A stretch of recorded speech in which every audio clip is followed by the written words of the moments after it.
ସେତେବେଳେ ଯାଇଥିରେ ଗୋଟେ ସାଉଣ୍ଡ ଆସୁଛି ଗୋଟେ କେଉଁଦିନ ଗୋଟେ ସାଉଣ୍ଡ ଆସୁଛି ଗୋଟେ। ତ ଏଇଟା ହେଉଛି ସେଇ ଗୁମ୍ଫା ଯେଉଁଠି ମାଆଙ୍କର ବାହନ ବାସ କରୁଥିଲେ। ୟାର ଭିତରେ ମାଆଙ୍କର ବାହନ ରହୁଥିଲେ। ତ ଏ ଯେଉଁ ପଥର ଦେଖୁଛନ୍ତି ଏଇଟା ମାନେ ମନକୁ ମନ ସବୁ ବର୍ଷ ଏଇଟା ବଢ଼ି ବଢ଼ି ବଢ଼ି ବଢ଼ି ଯାଉଛି। ଏଇଟା ଦେଖନ୍ତୁ ପୁରା ଏତିକି ବଢ଼ିଗଲାଣି। ମା ରାମଚଣ୍ଡୀଙ୍କ ପବିତ୍ର ପୀଠ ଗଡ଼ମାଣିତ୍ର। ହାଇ ଜୟ ଜଗନ୍ନାଥ। ଆଉ ଗୋଟେ ନୂଆ ବ୍ଲଗ୍କୁ ଆପଣମାନଙ୍କୁ ସ୍ୱାଗତ। ଆଉ ଆଜିର ଯେଉଁ ବ୍ଲଗ୍ଟା ଯେଉଁଠି ଷ୍ଟାର୍ଟ ହେଉଛି, ମୁଁ ଅଲରେଡ଼ି ମୋର ମନ୍ଦିର ଭିତରେ ହିଁ ଅଛି, ମାନେ ମନ୍ଦିର ପାଖରେ ହିଁ ଅଛି। ଆଉ ମୁଁ କେଉଁଠିକି ଆସିଛି ଆପଣ ମଧ୍ୟ ସମ୍ମିଳନୀ ଦେଖିକି ଜାଣିଦେଇଥିବେ। ମା ରାମଚଣ୍ଡୀଙ୍କ ପୀଠ ଲେଖାହେଇଥିବ, ମା ରାମଚଣ୍ଡୀଙ୍କ ପୀଠ। ତ ଇଏ ହେଉଛନ୍ତି ପ୍ରତ୍ୟକ୍ଷ ମା, ମାନେ ଏଇଠି ପ୍ରତ୍ୟକ୍ଷ ଆଗରୁ ମାନେ ଏଇଠି ବାସ କରୁଥିଲେ। ତାଙ୍କର ବାହନ ଯିଏ ବାଘ ସିଏ ବି ଏଇଠି ରହିଥିଲେ। ତ ସବୁ ଜିନିଷ ଆଜି ଏକ୍ସପ୍ଲୋର କରିବା ମାନେ ପୁରା ମାନେ ଗୋଟେ ଧାର୍ମିକ ଆଧ୍ୟାତ୍ମିକ ଜାଗା ଏଇଟା ଗୋଟେ। ମାନେ ଏଇଠି ଆସିଲା ପରେ ଆପଣ ଜାଣିପାରିବେ ପୁରା ଅଲଗା ପ୍ରକାର ଜାଗା। ସବୁ ଜିନିଷକୁ ଏକ୍ସପ୍ଲୋର କରାଇବି। ତ ଚାଲନ୍ତୁ ଷ୍ଟାର୍ଟ କରିବା। ଆଉ ବେଶୀ ଲେଟ୍ କରିବାନି, ବେଶୀ ଲଙ୍ଗ୍ ବି କରାଇବିନି ଭିଡ଼ିଓ। ଚାଲନ୍ତୁ ଷ୍ଟାର୍ଟ କରିବା।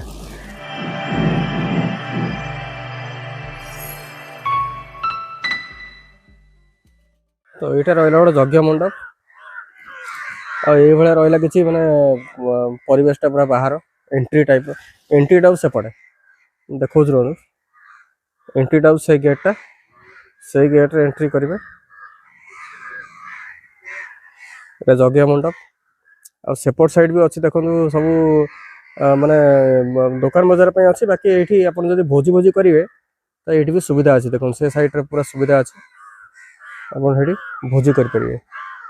ଆଉ ଏପଟ ସାଇଡ଼୍ରେ ବି ଅଛି, ମାନେ ସେପଟ ସାଇଡ଼୍ରେ ବି ଅଛି ଭୋଜି କରିବା ପାଇଁ। ଆଉ ଏଇ ଟାଇପ୍ର ରହିଲା କିଛି ୟାର ପରିବେଶଟା। ମା ରାମଚଣ୍ଡୀ ଭୋଗ ମଣ୍ଡପ, ଗଡ଼ମାଣିତ୍ରୀ, ଖୋର୍ଦ୍ଧା। ବାଘ ଆଉ ବଳଦ ଆପଣ ଦେଖିବେ ଏମିତି କେଉଁଠି ଦେଖିଥିବେ କି?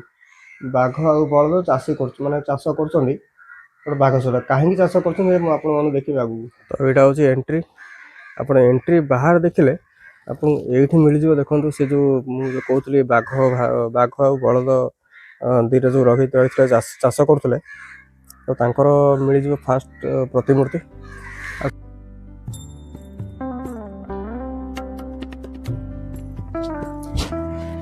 ଏ ପାହାଚରେ ଦେଖିବେ ଆପଣ ଦୁଇ ସାଇଡ଼୍ରେ ମାନେ ସିଂହମାନଙ୍କର ବାଘମାନଙ୍କର ସବୁ ପ୍ରତିମୂର୍ତ୍ତି ମିଳିବ ଏଇ ଟାଇପ୍ର ଦୁଇ ସାଇଡ଼୍ରେ। ଏ ବାଘମାନେ ଆକ୍ଚୁଆଲି ମାନେ ଏସବୁ ଯେମିତି ମା ତାରିଣୀଙ୍କ ପାଖରେ ଯେମିତି ମାଟି ଘୋଡ଼ା ମାନେ ଦିଅନ୍ତି, ଏଇଠି ସେମିତି ବାଘ ଦିଅନ୍ତି। ଏଇଠି ସବୁ ଲୋକମାନେ ଆସିକି ମାନେ ଭକ୍ତମାନେ ଯାହାର ମାନସିକ ପୂରଣ ହିସାବରେ ସେମାନେ ଏଠି ସ୍ଥାପନା କରନ୍ତି। ଦେଖନ୍ତୁ କେତେ ବାଘ ସବୁ ଅଛି। ଏଇଠି ଦେଖନ୍ତୁ ଲେଖା ହେଇଛି, ବାଘ ଓ ବଳଦ ଉପରେ ବସନ୍ତୁ ନାହିଁ, ଦଣ୍ଡନୀୟ ଅପରାଧ। କାହିଁକି ବସନ୍ତୁ ନାହିଁ ଏ ତଳେ ସବୁ ଲେଖା ହେଇଛି। ଏତିକି ସିଡ଼ି ଆସୁ ଏବେ ଏଇ ଟାଇମ୍ରେ ହାଲିଆ ଲାଗିଲା। ଏତିକି ସେମାନେ କମ୍ ନାହିଁ। ଏଇଠି ଯେଉଁମାନେ ମାନସିକ କରନ୍ତି ତ ଏଇଭଳିଆ ନାଲି ଫିତା ନାଲି କପଡ଼ା ଏମିତି ବାନ୍ଧିକିରି ନିଜ ମାନସିକ ଯାଚନା କରିବା ପାଇଁ ଏଇଠି ମାଆଙ୍କ ପାଖରେ ସବୁ କରିକି ଯାଆନ୍ତି।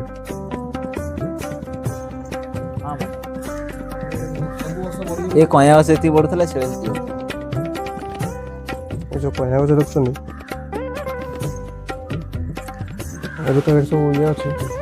ଏପଟ ସାଇଡ଼୍ରେ ଦେଖନ୍ତୁ, ଏଇଟା ମୁଁ ବ୍ୟାକ୍ ସାଇଡ଼୍କୁ ଆସିଛି। ଏବେ ଏପଟ ସାଇଡ଼୍ରେ ଦେଖନ୍ତୁ ଏ ଯେଉଁ ବାହାରିଛି, ଏଇଟା ହେଉଛି ମାଆଙ୍କ ଖଣ୍ଡା। ସେଇଟା ହେଉଛି ମା, ଏଇଟା ପୁରା ଟୋଟାଲ୍ ମାଆଙ୍କର। ସେଇଟା ଧୀରେ ଧୀରେ ଉପରକୁ ମାନେ ବଢ଼ି ଯାଉଛି। ଏ ହାଇଟ୍ଟା ଏଇଟା ଧୀରେ ଧୀରେ ବଢ଼ି ଯାଉଛି। କଇଁଆ ଗଛ ଯେତିକି ବଢ଼ିବ ସେତିକି ବଢ଼ିବ। ଆଉ ଗୋଟେ ଜିନିଷ ଦେଖ, ଏ ବାଦୁଡ଼ି ଦେଇ ବଢ଼ନ୍ତି ତମର ଏଇ ଯେଉଁ ଭାଙ୍ଗି ଯାଇଛି ଫାଳେ, ଏଇଟା ନୁହଁ ହାରଟା। ସେ କଇଁଆ ଗଛ ସେତିକି ବଢ଼ କ'ଣ ହେଲା? ଏ ଯେଉଁ ସେ ଶିଳା ପାଖରେ ଗୋଟେ ରାଇଟ୍ ସାଇଡ଼୍ ଛୋଟ ଶିଳାଟା ବାହାରିନି, ସେଗୁଡ଼ା ଭିଡ଼ ତ ବର୍ତ୍ତମାନ ପିକନିକ୍ ସମୟ, ଏଇ ସମୟ କାଲି ରବିବାରେ କାଲି ଲୋକ ଥିଲେ ତଳେ ପ୍ରବଳ। ଆଜି ତ ସୋମବାର ବୋଲି ରବିବାର ବୋଲି ଛୁଟି ସମସ୍ତଙ୍କର ଅଛି ନା, ଲୋକ ଆସିଥିଲେ କାଲି ପ୍ରବଳ ଲୋକ ଥିଲେ। ଆଜି ସୋମବାର ବୋଲି ପିକନିକ ସମୟ ତ ଅଧିକ ଭିଡ଼। ନର୍ମାଲ ସମୟରେ ହେଲେ ଯାତ୍ରା ଆଉ ରଜ ପଞ୍ଚଦୋଳ ଯଜ୍ଞ ଭିଡ଼।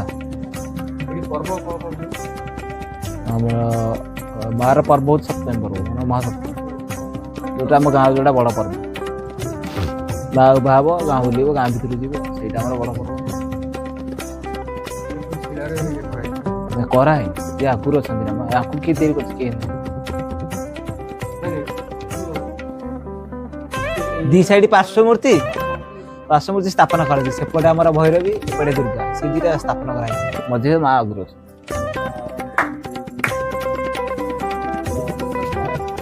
ଅଛି ବନ୍ଦ ହେଇନି, ସେପଟେ ଅଛି ବାଘ।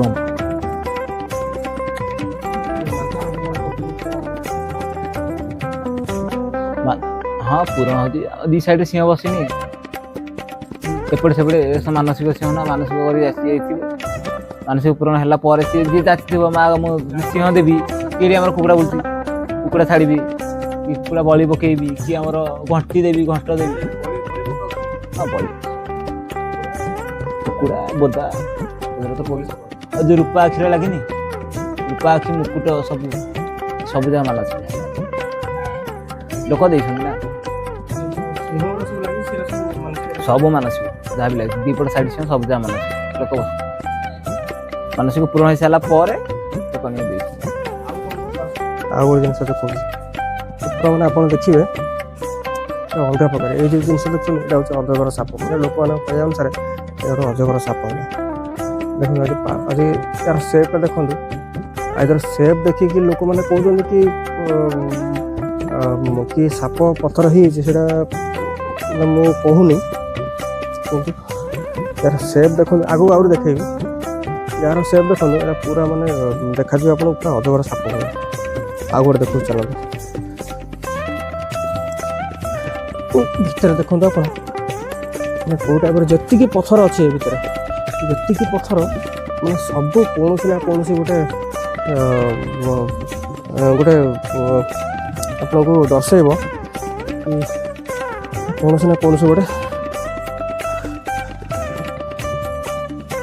ଜୀବଜନ୍ତୁ ମାନଙ୍କର ମାନେ ଗୋଟେ ସେପ୍ ନେଇଥିବେ, ଗୋଟେ ତାଙ୍କର ରୂପ ନେଇଥିବେ। ଯେମିତି ମାନେ ଆପଣଙ୍କୁ ଲାଗିବ କି ମାନେ ଗୋଟେ ସାପ ଗୋଟେ ପଥର ରୂପ ନେଇଯାଇଛି, କି ବାଘ ପଥର ରୂପ ନେଇଯାଇଛି, ଏଇ ଟାଇପ୍ର ଆପଣଙ୍କୁ ଲାଗିବ। ତ ମୁଁ ଯାଉଛି ଭିତରକୁ ଏବେ। ବାକି ମୁଁ ଟିକେ ତରତରରେ ପଳେଇଲି ସନ୍ଧ୍ୟା ନହେଲା ପୂର୍ବରୁ, କାହିଁକିନା ସନ୍ଧ୍ୟା ହେଲା ପରେ ଆପଣଙ୍କୁ କିଛି ଦେଖାଯିବନି ଭିତରେ। ଏଇଟା ପୁରା ମାନେ ଏଇଟା ପୁରା ଟିକେ ପାହାଡ଼ ନୁହେଁ, ବେଶୀ ଉପରକୁ ନୁହଁ। ଏଇଟା ଦେଖନ୍ତୁ ଗୋଟେ, ୟା ଭିତରେ ସାପ ଅଛି। ଯେଉଁ ଉଇ ହୁଙ୍କା ଦେଖୁଛନ୍ତି, ତାଙ୍କ କହିବା ଅନୁସାରେ ୟା ଭିତରେ ସାପ ହିଁ ବାହାରେ। ଅନ୍ଧାର ହେଲା ପରେ ୟା ଭିତରେ ପଶି ହେବ କି ଆଉ? ମୁଁ ସେଇଥିପାଇଁ ବହୁତ ତରତର ରହିଲି, ମୁଁ ଏପର୍ଯ୍ୟନ୍ତ ଖାଇନି। ଦେଖନ୍ତୁ ୟା ଭିତରେ ଯେଉଁ ଅଛି ଉଇ ହୁଙ୍କା, ୟା ଭିତରେ ସାପ ହିଁ ବାହାରେ। ମାନେ ଏବେ ମୁଁ ଶୁଣିବାକୁ ପାଇଲି ୟା ଭିତରେ ସାପ ଅଛି, କିନ୍ତୁ ବହୁତ କମ୍ ଲୋକକୁ ଦେଖାଯାଆନ୍ତି। ଚାଲନ୍ତୁ ଆଉ ଗୋଟେ ଜିନିଷ ଦେଖାଉଛି। ଦିନ ଥାଉ ଥାଉ ଆସିଲେ ସବୁ ଦେଖେଇ ହେବ। ବହୁତ ତରତରରେ ମୁଁ ଆଇଲି। ତ ଏ ଜାଗାର ଗୋଟେ ପୌରାଣିକ କିମ୍ବଦନ୍ତୀ ମଧ୍ୟ ରହିଛି। ପ୍ରଭୁ ଶ୍ରୀରାମ ଯେତେବେଳେ ବନବାସ ସମୟରେ ଏ ଜାଗାକୁ ଆସିଥିଲେ, ଆଉ ଏଠି ସେ ମା ଚଣ୍ଡୀଙ୍କୁ ସାଧନା କରିଥିଲେ। ତ ଯେହେତୁ ସେ ସାଧନା କରିଥିଲେ, ମା ଚଣ୍ଡୀଙ୍କୁ ପୂଜା କରିଥିଲେ, ତ ତାଙ୍କରି ନାମ ଅନୁସାରେ ଏ ଜାଗାକୁ ମା ରାମଚଣ୍ଡୀଙ୍କ ନାମ ଦିଆଗଲା। ମାନେ ଏଠି ମାନେ ପୂଜାରୀଙ୍କ କହିବା ଅନୁସାରେ ଗୋଟେ ଯୁଗ ଥିଲା ଯେଉଁଠିକି ଏଇ ଜାଗାରେ ମାନେ ବିଭିନ୍ନ ପ୍ରକାର ଜୀବଜନ୍ତୁ ସବୁ ଆସିକିରି ମାନେ ମାଙ୍କ ପାଖରେ ଇଏ କରୁଥିଲେ। ବିଶେଷ କରି ମାଙ୍କର ବାହନ ଯିଏକି ପ୍ରତ୍ୟକ୍ଷ ଏଇଠି ଥିଲେ, ମା ବି ପ୍ରତ୍ୟକ୍ଷ। ଆପଣ ଦେଖିଲେ ସେଇଟା ହେଉଛି ଉଦାହରଣ। ଦେଖନ୍ତୁ ସେ ଯେଉଁ ଶିଳା ମୁଁ ଯେଉଁଟା ଦେଖେଇଲି ଆପଣଙ୍କୁ, ସେ ଶିଳା ପ୍ରତିଦିନ ବଢ଼ି ବଢ଼ି ଏତେ ବଢ଼ିଗଲାଣି। ସେ ଶିଳା କୌଣସି କୃତ୍ରିମ ନୁହଁ କି କୌଣସି ଇଏ ନୁହଁ, ସେ ପୁରା ଧୀରେ ଧୀରେ ତାର ହାଇଟ୍ ବଢ଼ି ବଢ଼ି ଯାଏ। ତା ସାଇଡ଼ରେ ଯେଉଁ ଅଛି କଇଁଆ ଗଛ, ମାନେ କଇଁଆ ଗଛ ଯେତିକି ଉଚ୍ଚତା, ମାନେ ଯେତିକି ଉଚ୍ଚକୁ ବଢ଼ିବ, ମାଙ୍କର ଶିଳା ସେତିକି ଉଚ୍ଚକୁ ବଢ଼ିବ। ବାକି ମୁଁ ଏବେ ସେଇ ଜଙ୍ଗଲ ଭିତରେ ଅଛି। ଦେଖନ୍ତୁ ଆହୁରି ସେ ଭିତରକୁ ଗଲେ ଦେଖଉଛି ରହନ୍ତୁ।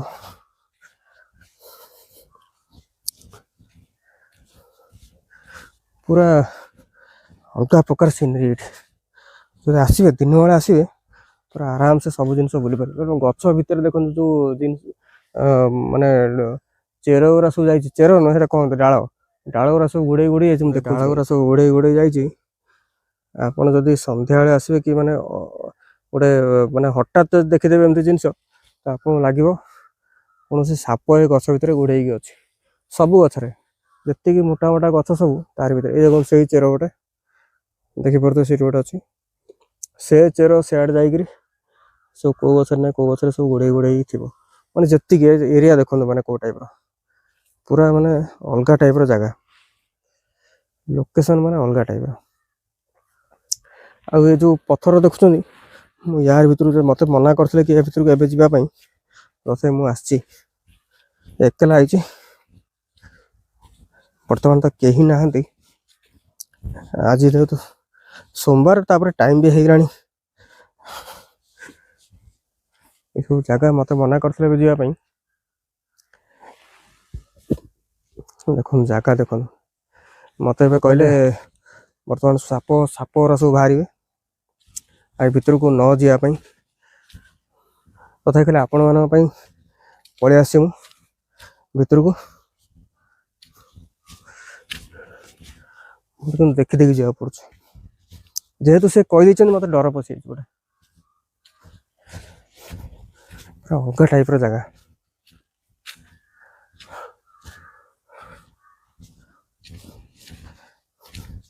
ଖାଲି ପାଦରେ ମାନେ ଆସି ହବନି ଭିତରକୁ, ଖାଲି ପାଦରେ ଆସି ହବନି।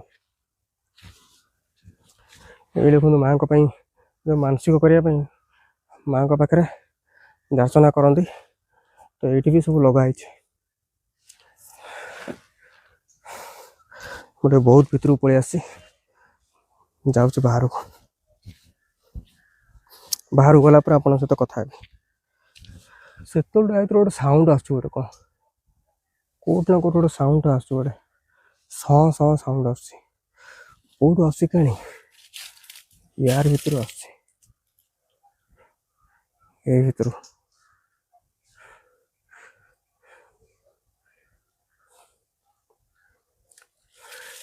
ଛାଡ଼ନ୍ତୁ ଯିବା।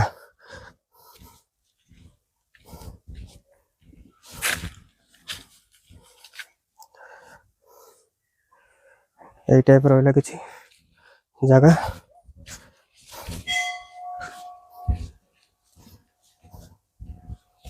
ତ ଏଇଟା ହଉଛି ସେଇ ଗୁମ୍ଫା ଯୋଉଠି ମାଙ୍କର ବାହନ ବାସ କରୁଥିଲେ। ୟାର ଭିତରେ ଦେଖିପାରୁଥିବେ ଗୋଟେ କଳା ଶାଢୀ ୟା ଭିତରକୁ ଯାଇଛି, ଗୋଟେ କଳା ଶାଢୀ। ୟାରି ଭିତରେ ବାଘ ରହୁଥିଲେ, ମାଙ୍କର ବାହନ ରହୁଥିଲେ ଏଇ ଭିତରେ। ଏଇଟା ହଉଛି ପୁରା ଗୁମ୍ଫା। ମୁଁ ପୁରା ଭିତରକୁ ପଳେଇ ଆସିଛି ଏବେ।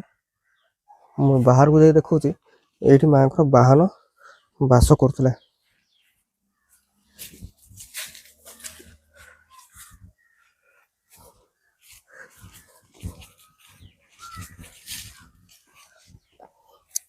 ଯେତେବେଳେ ମାଙ୍କୁ ମାନେ ଯିବାର ଥିବ, ଯେହେତୁ ଏଇ ଗ୍ରାମର ମା ହଉଛନ୍ତି ଗ୍ରାମ ଦେବତୀ, ସେ ରାତି ଅଧରେ ମା ଯାଆନ୍ତି ମାନେ ଭ୍ରମଣ କରିବା ପାଇଁ। ତ ଏଇଠୁ ତାଙ୍କୁ ବସେଇକି ନିଅନ୍ତି, ମାଙ୍କୁ ବସେଇକି ନିଅନ୍ତି ଏଇଠି। ଆଉ ଏଇ ଟାଇପର କିଛି ରହୁଛି, ଘଞ୍ଚ ମାନେ ଜଙ୍ଗଲ ଟାଇପର, ପୁରା ମାନେ ଅଲଗା ଟାଇପର ଲୋକେସନ ଏଇଟା। ଏଇ ଜାଗାରେ ଆପଣ ଯଦି ଆସିବେ, ମାନେ ଯଦି ପ୍ରପର ମାନେ ମାଙ୍କୁ ପ୍ରତ୍ୟକ୍ଷ ଦେଖିବାକୁ ଚାହୁଁଛନ୍ତି, ଦଶହରା ସମୟରେ ଆସିବେ। ସପ୍ତମୀ ଦିନ, ସପ୍ତମୀ ଦିନ ମା ନିଜେ ଉଭା ହେଇକି ମା ନିଜେ ଯାଆନ୍ତି ଗାଁ ବୁଲିବାକୁ। ସେଇ ସମୟରେ ଆପଣ ମାନେ ଦେଖିପାରିବେ।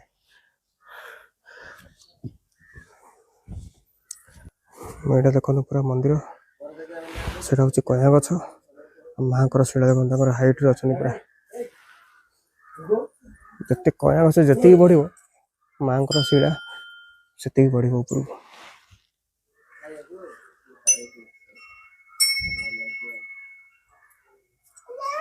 ଦେଖୁଛନ୍ତି ଏଇଟା ପୁରା ମାନେ ଯାହାର ମାନସିକ ପୂରଣ ହେଲା ପରେ ସେମାନେ ଦାନ କରନ୍ତି। ଆଉ ମାଙ୍କର ଦର୍ଶନ କରିଦିଅନ୍ତୁ ଟିକେ।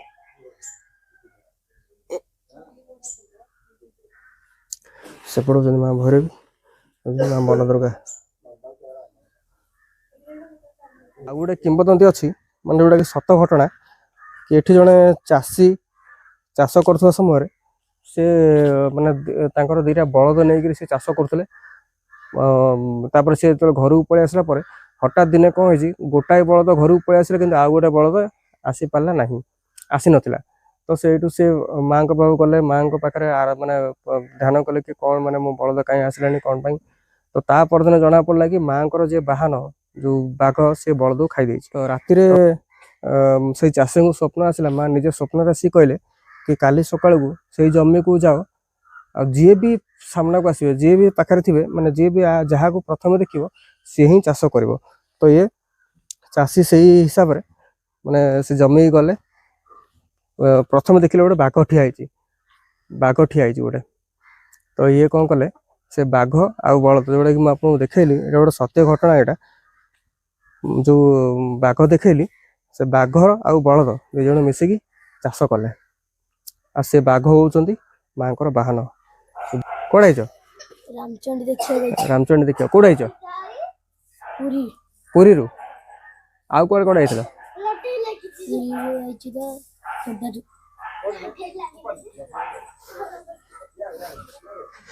ଏବେ ଦେଖନ୍ତୁ ଆହୁରି ଲୋକ ଆସୁଛନ୍ତି। ଏଇ ସିଂହ କଥା କହୁଥିଲା, ଆକ୍ଚୁଆଲି ମୁଁ ଭାବୁଥିଲି ବାଘ ବୋଲି, ଆକ୍ଚୁଆଲି ସିଂହ। ତ ଯୋଉମାନଙ୍କର ମାନସିକ ପୂରଣ ହେଇସାରିବା ପରେ ସେମାନେ ଏମିତି ସିଂହ ଦାନ କରନ୍ତି, ଏଇ ଟାଇପର ସିଂହ ଦାନ କରନ୍ତି।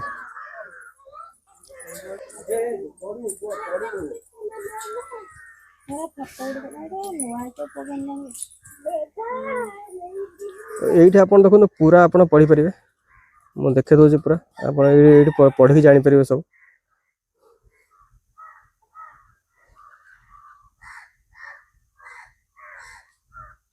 ତ ମନ୍ଦିର ଏଇଟା ହଉଛି ଗେଟଟା, ଏଇଟା ଏଣ୍ଟ୍ରି କରିବେ। ଆଉ ମନ୍ଦିର ବାହାରେ ଆପଣଙ୍କୁ ମିଳିଯିବ ସବୁ ଭୋଗ ଦୋକାନ, ସବୁ ମିଳିଯିବ, ଦୀପ ଦୋକାନ, ଭୋଗ ଦୋକାନ ସବୁ ମିଳିଯିବ। ଆଉ ସେପଟ ସାଇଡ୍ ଦେଖନ୍ତୁ, ସେପଟ ସାଇଡ୍ ଆପଣ ଯଦି ଭୋଜି କରିବାକୁ ଚାହୁଁଛନ୍ତି ତ ସେ ସାଇଡ୍ରେ ଆପଣ ଭୋଜି କରିପାରିବେ। ତ ଏଇଟା ପୁରା ମାନେ ଟୋଟାଲ ଭୋଜି ଏରିଆ, ତ ଆପଣ ସେଇଠି ଭୋଜି କରିପାରିବେ। ଏପଟ ସାଇଡ୍ ବି ଅଛି, ଏପଟ ସାଇଡ୍ ଭୋଜି କରିବେ, କିନ୍ତୁ ସେପଟେ ସବୁ ପ୍ରକାର ସୁବିଧା ଅଛି ଆପଣମାନଙ୍କ ପାଇଁ। ତ ମାଆଙ୍କର ଦର୍ଶନ ତ ହେଲା। କେମିତି ରହିଲା ଆଜିକାର ବ୍ଲଗ୍? এই ବ୍ଲଗ୍ଟା କେମିତି କ'ଣ ଲାଗିଲା ଆପଣ କମେଣ୍ଟରେ ଜଣାଇବେ। ଯଦି ଭଲ ଲାଗିଥିବ ତେବେ ଲାଇକ୍, ସବସ୍କ୍ରାଇବ୍, ସବସ୍କ୍ରାଇବ୍ ତ ନିଶ୍ଚିତ କରନ୍ତୁ, ଆଉ ସେୟାର ବି ନିଶ୍ଚିତ କରନ୍ତୁ, କାହିଁକିନା ଏମିତି ବହୁତ ଗୁଡ଼େ ଜାଗା ମୁଁ ଏକ୍ସପ୍ଲୋର କରାଉଛି। ଯଦି ଚ୍ୟାନେଲ୍ ଭିଡ଼ିଓ ଭଲ ଲାଗିଥିବ ତେବେ ଗୋଟେ ସବସ୍କ୍ରାଇବ୍ କରିଦେବେ, ଏଇଟା ଯେଉଁଟାକି ମୋ ପାଇଁ ଗୋଟେ ମୋଟିଭେସନ୍ ମିଳିବ। ମୁଁ ବି ମାନେ ମୋତେ ବି ଆହୁରି ଇଚ୍ଛା ହେବ ବିଭିନ୍ନ ନୂଆ ନୂଆ ଜାଗାକୁ ବୁଲି ବୁଲି ଆପଣଙ୍କୁ ଏକ୍ସପ୍ଲୋର କରିବା ପାଇଁ। ଠିକ୍ ଅଛି, ଆଉ ଆଜିର ବ୍ଲଗ୍କୁ ମୁଁ ଏଇଠି ଏଣ୍ଡ କରୁଛି। ପୁଣି ଦେଖା ହେବା ଆଉ ଗୋଟେ ନୂଆ ବ୍ଲଗ୍ରେ। ସେ ପର୍ଯ୍ୟନ୍ତ ଜୟ ଜଗନ୍ନାଥ।